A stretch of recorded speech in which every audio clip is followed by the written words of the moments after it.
নমস্কার, travel with অভিজিতের পক্ষ থেকে আপনাদের সকলকে জানাই মাতা বৈষ্ণোদেবী যাত্রায় অনেক অনেক স্বাগত। আমরা দাঁড়িয়ে রয়েছি জম্মু কাশ্মীরের অন্তর্গত কাটরা রেল স্টেশনে। এখান থেকেই আমাদের শুরু হবে মাতা বৈষ্ণোদেবী যাত্রা। এই কাটরা শহরের নিকটবর্তী বড় রেল স্টেশন হলো কাটরা রেল স্টেশন এবং জম্মু রেল স্টেশন। এছাড়া আপনারা চাইলে জম্মুতে প্লেনে করেও আসতে পারেন।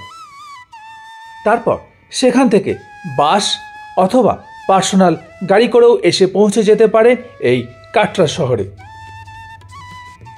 কাটরা শহরে পৌঁছে আপনাদের প্রথমেই যেটা করতে হবে সেটা হলো যাত্রা রেজিস্ট্রেশন অথবা RFID কার্ড সংগ্রহ করা। সুপ্রভাত বন্ধুরা, ট্রাভেল উইথ অভিজিতের আরেকটা নতুন এপিসোডে আপনাদের সকলকে জানাই স্বাগত। আজ 14/7/2024 আমরা চলে এসেছি অমরনাথ যাত্রা সম্পূর্ণ করে মাতা রানীকে দর্শন করার জন্য কাটরা।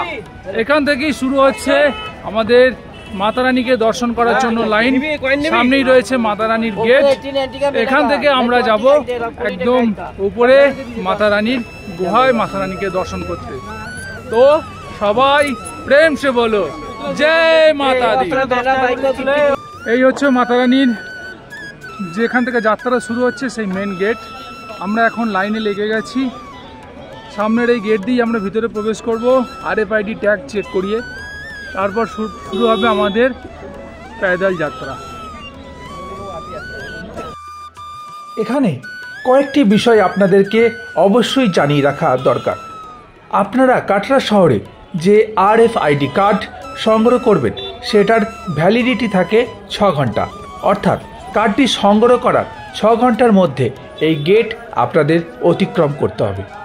এবং আপনারা যারা পায়ে হেঁটে যাত্রা করবেন তাদের ব্যাপার তো আলাদা, কিন্তু যারা চাইছেন ঘোড়া অথবা পালকি করে মায়ের দরবারে পৌঁছাতে তারা অবশ্যই এই গেট অতিক্রম করে সমস্ত ব্যবস্থা আপনারা পেয়ে যাবেন।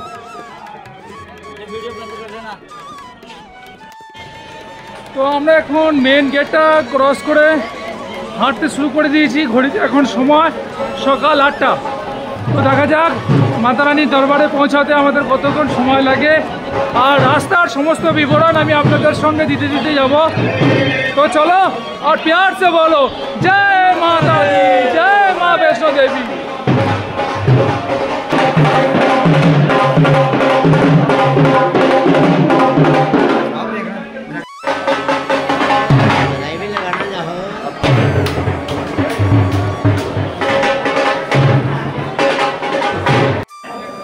তো এখান থেকে পনি পালকি বা পিঠু করার জন্য আপনাদেরকে টাকা দিয়ে কার্ড সংগ্রহ করতে হবে, তারপরে আপনারা উপরে উঠতে পারবেন। এখানে শুধুমাত্র ক্যাশই প্রযোজ্য, অনলাইন কিছু ট্রানজ্যাকশান এখানে হবে না। তাই আপনারা যারা ঘোড়া নিয়ে উঠতে চাইছেন বা পনি পিঠু নিয়ে উঠতে চাইছেন তারা এখান থেকেই সেটা সংগ্রহ করে নেবেন। তো কিছুটা আসার পর বন্ধুরা এখন আমরা চলে এসেছি বানগঙ্গার কাছে। এই সেই বানগঙ্গা নদী যেখানে স্নান সেরে মাতাজির দর্শনে যেতে হয়। আমরাও করে নিলাম স্নান। তো বন্ধুরা হাঁটতে হাঁটতে এখন অনেকটাই উপরে চলে এসেছি, প্রায় 2 কিলোমিটার উপরে। এখানে সুন্দর কিছু মূর্তি, মা দুর্গা, বাবা ভোলেনাথ, মা সরস্বতী, খুব সুন্দর সব মূর্তি। ওখানে আছে আমার প্রভুজি শ্রী বজরংবলী, জয় শ্রীরাম, জয় বজরংবলী। ভিতরেও খুব সুন্দর মাতা রানী। তো চলো ভিতরে ঢুকে আর বেশি সময় নষ্ট করছি না, উপরে যেতে হবে অনেকটা। আমাদের এখানে ভাস্করের অবস্থা খুব খারাপ, ঘেমে নিয়ে গেছে। জর্ডনের গেঞ্জি পড়েছে তাতেও ঘামছে। এরা এতক্ষণ পালকিতে আসছিল, মোবাইলটা ধরিয়ে দিল পালকি থেকে নেমে, বললো আমরা হেঁটে হেঁটে যাচ্ছি। একদম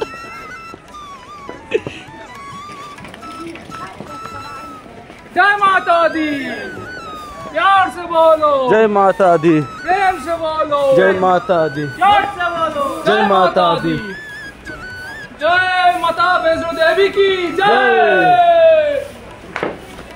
हर हर महादेव।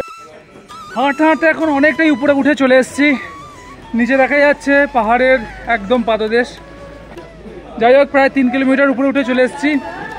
সামনে এখনও 10-12 কিলোমিটার আছে। ভক্তদের মধ্যে চরম উদ্যম রয়েছে মায়ের দরবারে যাওয়ার জন্য। কারোর মধ্যেই কোনো ক্লান্তির ছায়া কিছু নেই, সবই মায়ের কৃপা। রাস্তার দুধারে প্রচুর খাবারের দোকান, জল, কোনো অসুবিধা হবে না। আপনারা যারা আসছেন কোনো অসুবিধা হবে না।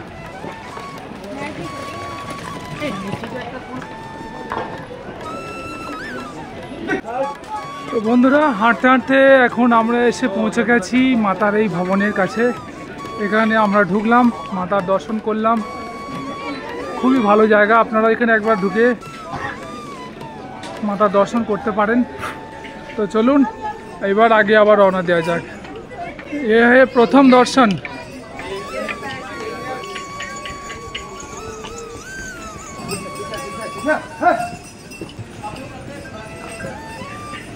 এখন ছোট ছোট বান্দরদের কত সুন্দর খেলা করছে জলের মধ্যে, জল খাচ্ছে, জলে নামছে। আর দূরে দেখা যাচ্ছে এই যে কাটরা শহর।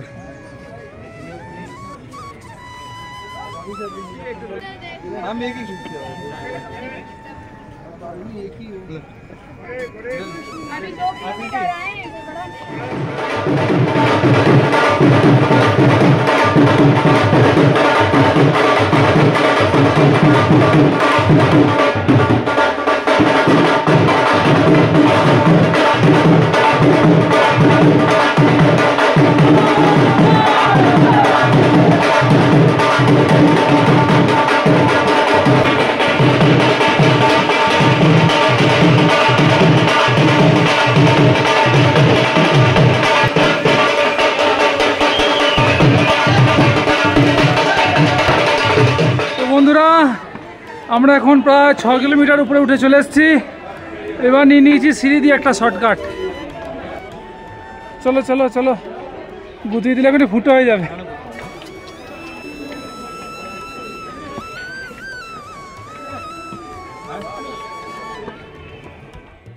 মা বৈষ্ণব দেবীর প্রবেশদ্বার থেকে যাত্রা শুরু করে এই মুহূর্তে আমরা এসে পৌঁছে গেছি অর্ধকুমারীতে। এই অর্ধকুমারীতে এসে আপনারা চাইলে কিছুক্ষণ বিশ্রাম নিতে পারেন। এই হচ্ছে সেই বিশ্রাম স্থান। এই অর্ধকুমারী থেকে আপনারা যদি বাকি পথটা ব্যাটারি চালিত গাড়ি করে যেতে চান তবে তা এই অর্ধকুমারীতে বুক করে নিন। এক্ষেত্রে জনপ্রতি ভাড়া পড়বে 350 টাকা করে। মেঘে ঢেকে গেছে পাহাড়ের উপরের অংশটা।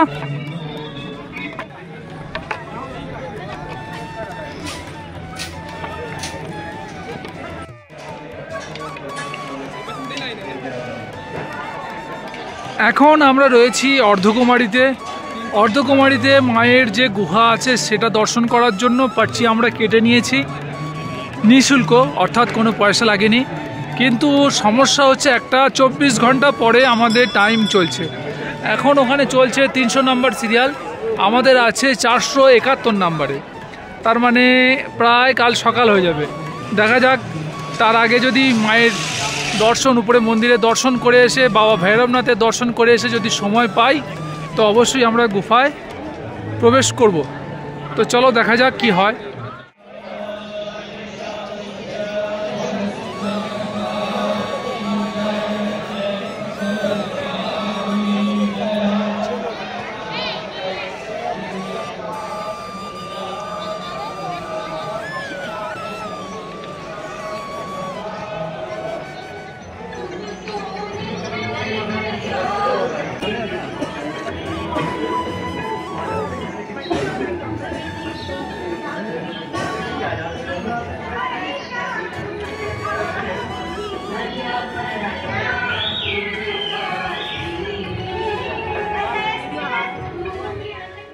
এখন আমরা রয়েছি মাতা বৈষ্ণব দেবী দর্শন করার জন্য একদম শেষ চড়াই, মানে যেখানে বলা যেতে পারে মাতার ভবন, সেখানে প্রায় চলেই এসেছি।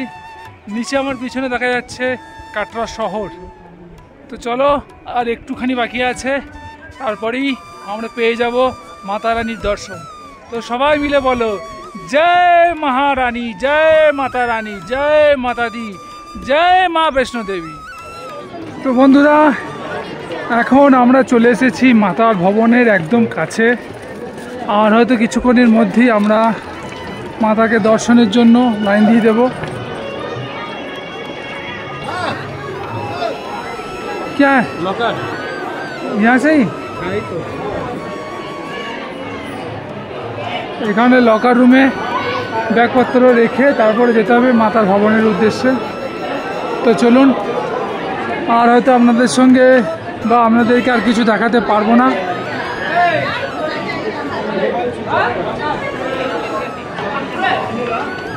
মাতার ভবন থেকে ঘুরে আসি, তারপর আবার আপনাদের সঙ্গে দেখা হচ্ছে।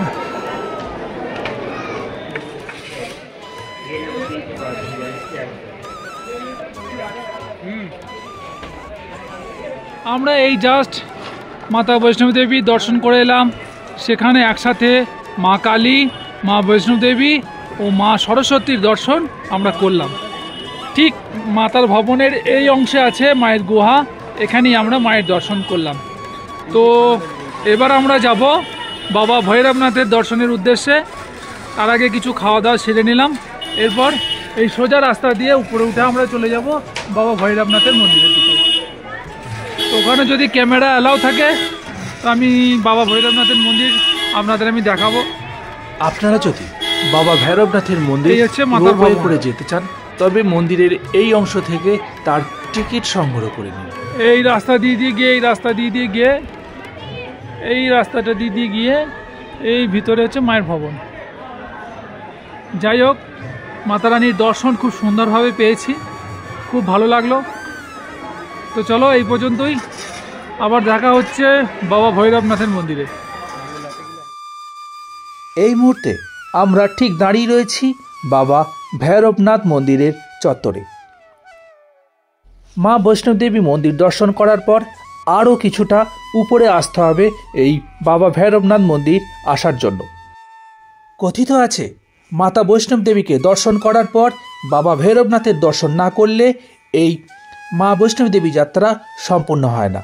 তাই আপনারা অবশ্যই মাতা রানীকে দর্শন করার পর বাবা ভৈরবনাথকে দর্শন করবেন। মাতা বৈষ্ণব দেবী ও বাবা ভৈরবনাথজিকে দর্শন করে আবার আমরা নিচে নেমে চলে এসেছি অর্ধকুমারীতে। ঘড়িতে এখন সময় প্রায় সন্ধ্যা 6টা। মায়ের গুহা দর্শন করার জন্য এখন সিরিয়াল চলছে 340, আর আমাদের সিরিয়াল 465। তা দর্শন করতে আমাদের সময় লেগে যাবে প্রায় কাল সকাল 10টা।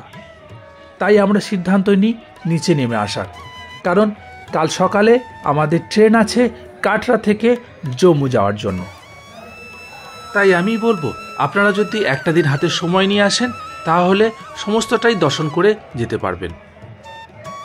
ঘড়িতে সময় প্রায় রাত্রি 9:30, আর আমরা পাহাড় থেকে নিচে চলে এসেছি একদম মায়ের প্রবেশ দ্বারের ঠিক সামনে।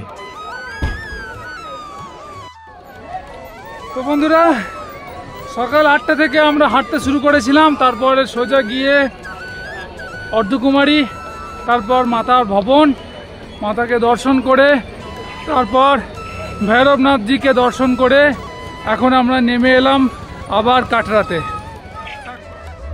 প্রিয় বন্ধুরা, আমার এই প্রয়াস যদি আপনাদের ভালো লেগে থাকে তবে অবশ্যই আমার পাশে থাকার জন্য চ্যানেলটিকে সাবস্ক্রাইব করে দেবেন এবং পাশে থাকা বেল আইকনটি অন করে রাখবেন এবং বন্ধু বান্ধবদের মধ্যে দয়া করে একটু শেয়ার করে দেবেন।